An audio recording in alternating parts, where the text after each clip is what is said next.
জনাইছোঁ সকলোকে আজি সৰু মাছ বনাম থেকেৰা টেঙা আৰু আলু দি। তেতিয়াহ'লে বনোৱা ষ্টাৰ্ট কৰোঁ।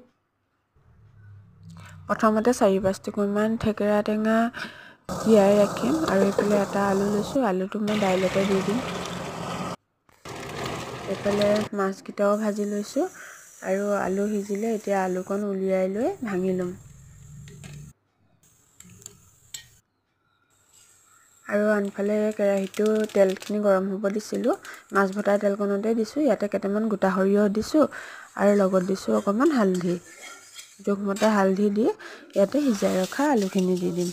আলুখিনি দি অলপ সময় লৰোৱাৰ পিছতে ইয়াতে দিম জোখমতে নিমখ।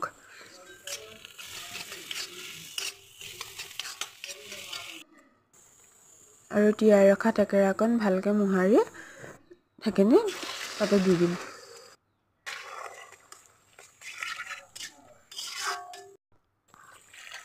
আৰু এইফালে এতিয়া দি দিম জোখমতে পানী। জোখমতে নহ'লে বেছিকৈ দিছোঁ। এইখিনি ভালদৰে উতলাব লাগিব।